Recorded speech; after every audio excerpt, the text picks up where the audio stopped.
coordinator here in Upson County. And welcome to our virtual garden club baking edition. So today what we're going to do is we have a garden that we're maintaining until we can bring the 4-Hers back in here. And so Miss Courtney's got one at her house, and then we've got one that we do a lot of research in the county with as well. But, so with our garden, we got some pretty big zucchinis. And they're a little too big to be able to just eat, in my opinion. So what we're going to do with them is we're going to teach you how to make some healthy chocolate zucchini bread. It's the same recipe that Miss Hailey did last year, and we all really liked it. It kind of tastes like chocolate cake. Shh, don't tell your mom. But, so we are going to teach you how to make that. Right now it looks like we have a ton of ingredients, but we're actually going to make a lot of this because we've got a lot of really big zucchinis. And we're going to be giving them away to some people within like the county and stuff like that. So that's why we've got so many ingredients. So don't let that kind of deter you from doing this. Don't get overwhelmed. So you'll notice, and here I'll actually bring them closer. You'll notice that these two zucchinis, we'll go closer to the screen, they look a little different, right? So there's this one, which is like a normal one, right? And you can tell it's gotten bigger because it kind of has that yellow color to it. This is a regular zucchini that most of you have probably seen at the store. This one looks a little different, right? It's got like these stripes on it. So this is actually a tiger stripe zucchini. It's just a different variety, still tastes the same, still cooks the same, but just so you can see there's different ones. There are a bunch of other ones too. There's some that are called 8-ball zucchinis that are like a big sphere that looks kind of like an 8-ball that you'd have on like a pool table or something. So you've got those as well. So what we're gonna do is we're gonna kind of break down what we've got here on the table. And then we're going to clear off the table and we're going to start making some of this because there's just not enough room to work. Yeah. But before we do anything, what are we going to put on this Courtney? We're going to put on our apron so that we don't mess up our clothes. And then of course we're going to put on our gloves and I'm going to tie my hair back. And then we'll be ready to get started. But first we're going to tell you what some of the ingredients and stuff are that we have on the table. Yeah. So we've got some cooling racks and some little disposable pans that we can use to put them in. Measuring cups, a hand mixer. Miss Hailey brought her little mini loaf pan. And we have got some cocoa powder, some baking powder, some canola oil, some spray canola oil, some baking powder. This was baking soda, sorry. Some vanilla extract, salt, sugar, all-purpose flour, a bowl, some eggs straight from our poultry judging chickens, the 4-H poultry judging chickens. And some semi-sweet chocolate chips. Now, can you make this with dark chocolate, Miss Hailey? You can make it with milk chocolate, dark chocolate, probably white chocolate. It's just it'll be very, very rich if you use anything but the semi-sweet because we've got so many other ingredients in it. Yes, and then we have got some Greek yogurt, and then of course our zucchini, and some mixing tools, a knife, and a grater because we're gonna have to grate the zucchini. And that's about all you're gonna need. It seems like a lot, but it's not. We just have a lot of everything. Yes. So we're gonna go ahead and put on our aprons. We're gonna put on our gloves. Miss Courtney's gonna tie back her hair, and then we'll get started. See you in a minute. Bye. Okay, so before using any fresh vegetables from your garden in a recipe, you want to always make sure that you pre-wash them beforehand because you want to get all the dirt, germs, or herbicides that could have been sprayed while they were growing off.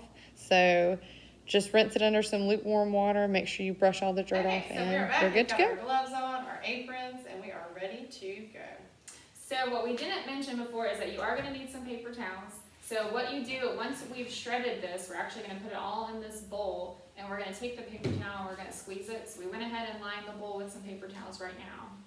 And so what we're going to do, since we're not having to cheese grate these huge old zucchinis, we're going to cut them probably in about thirds. And then Miss Courtney can start cheese grating them, or just grating them, because it's not cheese. Okay. So I'm going to go ahead and cut these, but just be very careful. You make sure that you have permission to use a knife, and that your parents are involved whenever you're doing all of this. These graters can really hurt you if you get your fingers too close. So you want to make sure that you're very safe about it all.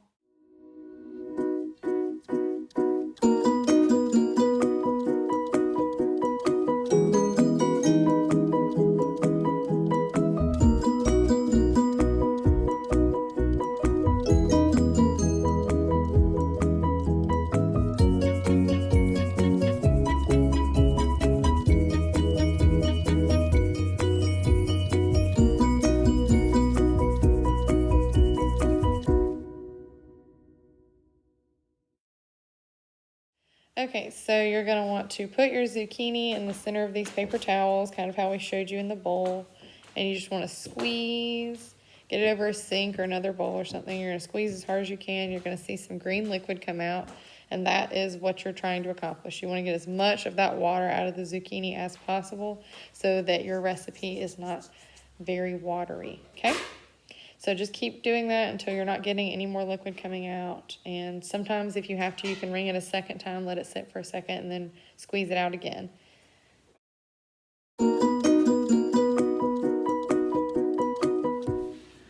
everybody, so we have got our zucchini rinsed out and strained, and we have got our oven preheating to 350, and now we're gonna start mixing.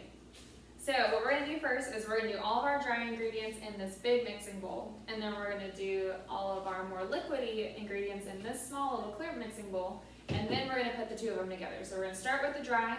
I'm gonna read off, we're actually using a recipe that Ms. Hailey uses that I found online last year. But I'm gonna read off the ingredients, and Ms. Courtney's gonna put them in there. But we got brand new stuff, so we gotta open it up first. Yeah. But just make sure whenever we're doing this that we are using our gloves, right? We've got our hair pulled back and we've got our aprons on just to save our clothes. So the first thing that we're gonna add is 1 cup of flour. Okay.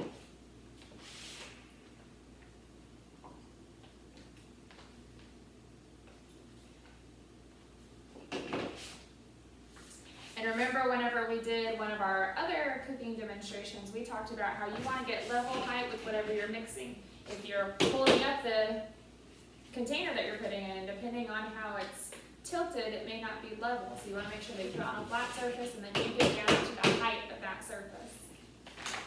Okay, all right, so we've got our 1 cup of flour. She's going to put it in our big mixing bowl. All right, then next we're going to do 1/2 cup of the cocoa powder. Okay. We tried to make it a little easy and go ahead and put them up in the order that we're putting them in our stuff. Make it a little bit more organized. So we just want 1/2 cup of the cocoa powder.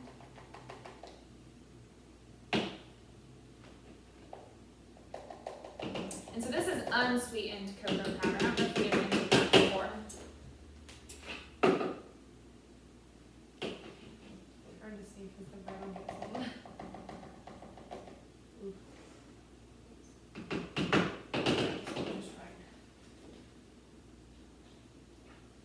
Okay, so we got 1/2 cup of the unsweetened cocoa powder. Now we want 3/4 of a teaspoon of the baking soda. So baking soda is going to be more the granular type if you're not sure the difference between them. It's going to be more granular. A lot of times you might use it whenever you're maybe getting smells out of your clothes and you're putting it in the wash. You want 3/4 of a teaspoon. So we're going to use 3 of those. Yes. So if you don't have a 3/4 of a teaspoon, you can just use a 1/4 and use your fractions. And you can just do 3 of these and it'll equal out the same. And we don't have one. If you guys have ever been in our 4-H office, you know we kind of have a mixture of little cooking tools that we have. We don't have a complete set.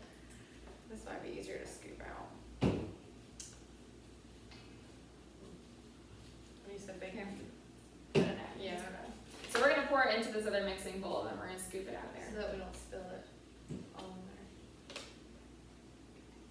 So baking powder, like I said, is going to be more granular. It's usually like Arm & Hammer type. I know we don't promote different brands, but I mean Arm & Hammer is typically the one that people think of when they think of baking soda. And you said 3/4 of Yes. baking soda, okay. I just want to make sure because we have baking powder and baking soda.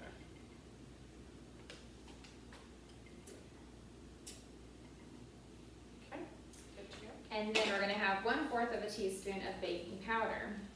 So baking powder is going to be, like it says, the more powdery type. Because I get those two confused a lot because, I mean, they sound the same, right? Baking soda and baking powder. But one is kind of used to add a little bit more of like a thickness to your recipe, and the other one kind of is what makes it all hold together, right? It makes it more fluffy. Yeah. I mean, if you don't have one or the other, then it might be a little bit flatter. It may not be as poofy like cake or bread-like. Yes. All right, and then next we're going to add our salt. We're going to have 1/4 of a teaspoon of salt as well. So typically when you're baking, you don't use a whole lot of salt. You'll always add it to it because it enhances all of the other flavors that are going in there. We don't typically add a lot of salt. a lot of people, which is pretty funny, they'll mix up their salt with their sugar. So you want to make sure that if your parents have 2 big containers of salt and of sugar, that you know which one is which. Because Miss Courtney has done that before, and it makes some really bad pancakes. Tastes horrible. Yes. Okay, so next we're gonna have 3/4 of a cup of the semi-sweet chocolate chips. Okay. And so a lot of times when you see people do like cooking demonstrations and stuff, they have all these different cups and they don't put the same things in them. Well, we're cooking like we would cook at home. And so we're gonna use the same cup to mix multiple things. And once again, if you've been to our office, you know we have limited supply. So we're putting 3/4 of a cup into the bread, and then we're gonna use more chocolate chips to sprinkle it on the top once we've added them to our containers.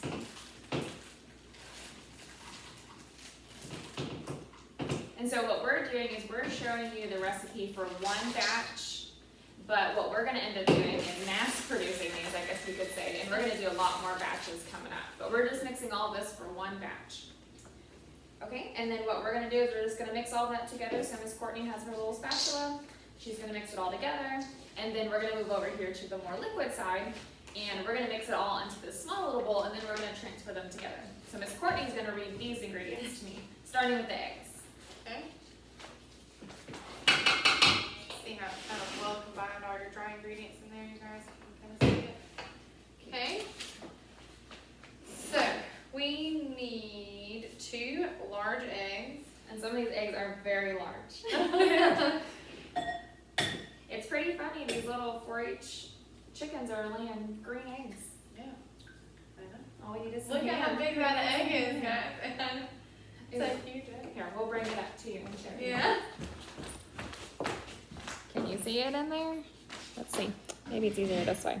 Yeah. Like, it's a big egg. Yeah. That is huge. That was a good job. There's 1 egg. And then there's 1 more.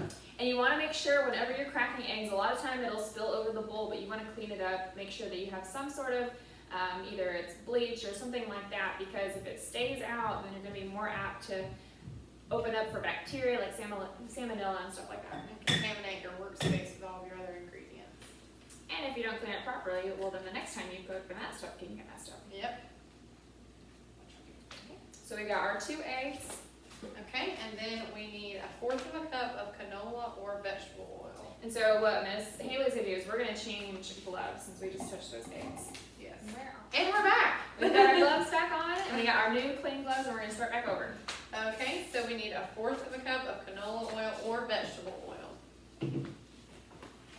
So you notice that Miss Courtney had 1 container, and so we're gonna have our liquid ingredients in one and our dry ingredients in the other, just so we don't mess up anything. Yeah.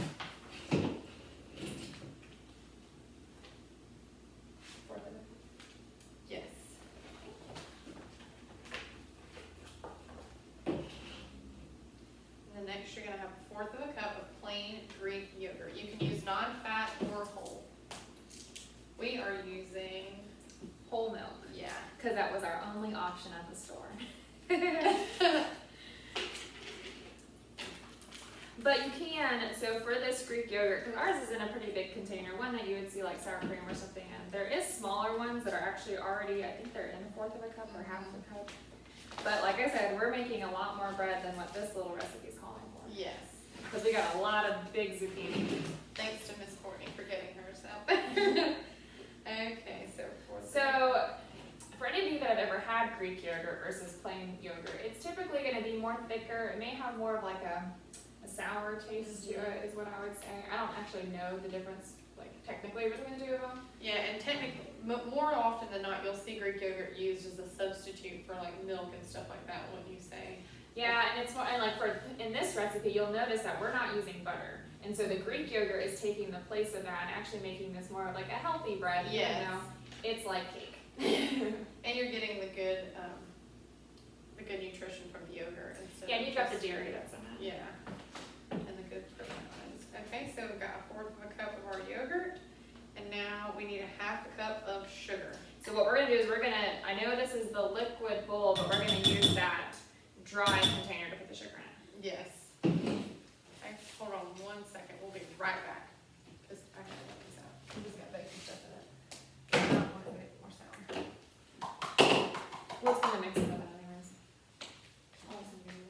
No, I just remember where I had the overflow from that baking. There was gonna be like 5 teaspoons in there because it was extra. Okay, we're back. So now we're gonna measure out our sugar. We need half a cup of granulated sugar. It's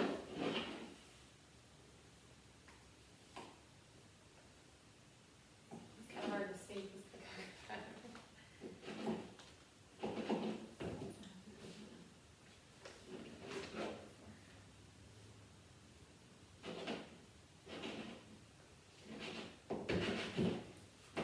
And your parents at home may have specific measuring cups and it's only a half a cup, and that's a lot easier to use than having to measure. Yes.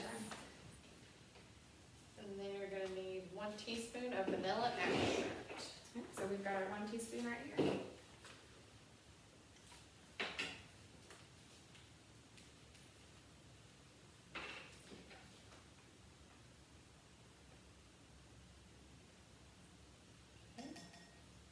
And then the last ingredient is 1.5 cups of shredded zucchini. So what we're gonna do is I'm gonna mix this up, and we've got this little, where did I set it?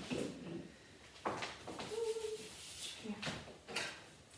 I'm gonna mix this up, and then we're gonna mix it into here, and then we're gonna fold the zucchini. So when you're folding it, you're not necessarily gonna use that hand mixer. We'll use the hand mixer once we move it into the dry ingredients, then we're gonna fold in the zucchini. But you'll use something a little bit more like one of these, kind of like what I call baker paddles to fold in.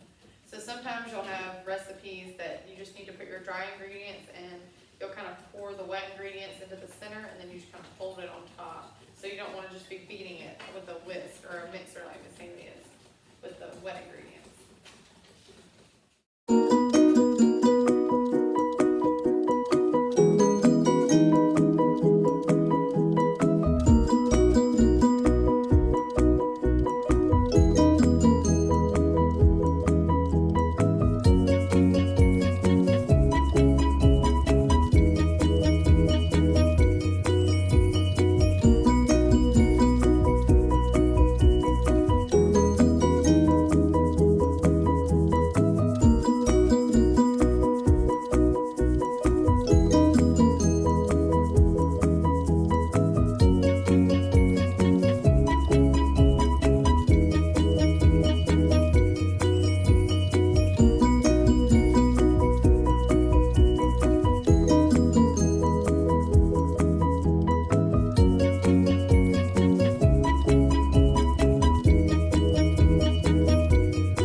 It's a little bit thicker, and so it's going to be more like a cake texture to it when it's cooking, but it kind of reminds me of like brownies when you're mixing that together, just not if you're going to make like really fudgy brownies. It's not watery by any means, like pancake mix. It's going to be a lot thicker consistency, probably between like a brownie mix and a cookie mix. Yeah.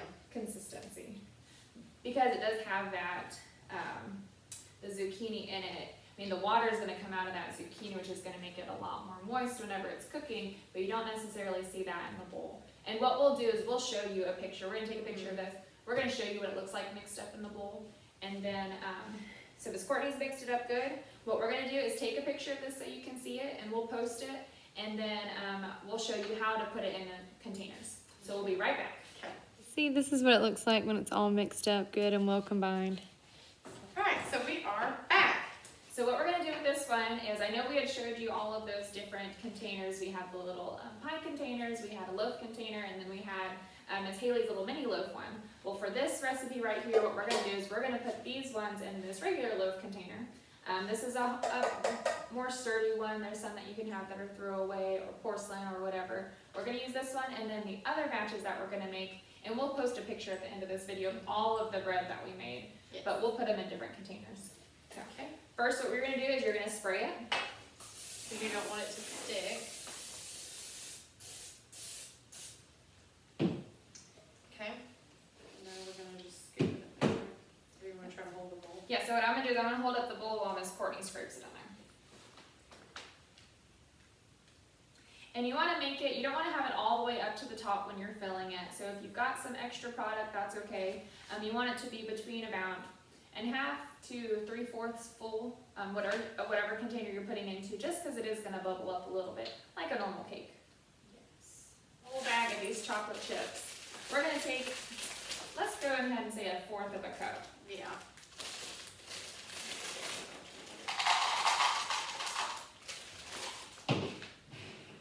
Okay, so we measured out, and we're pretty perfect. Look, we're good at this. Yeah. So we're going to do 1/4 cup of these, and what Miss Courtney's going to do is just with her hand, she's going to sprinkle it periodically on top, and then we're going to go put it in the oven. Okay. So we'll be right back after we get it all ready to go in the oven.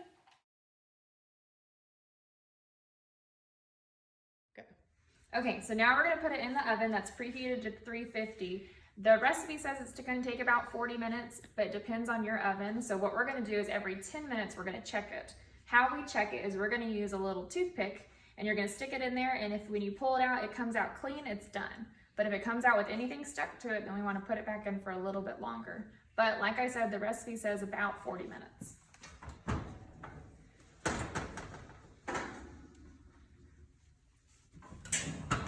And there we go.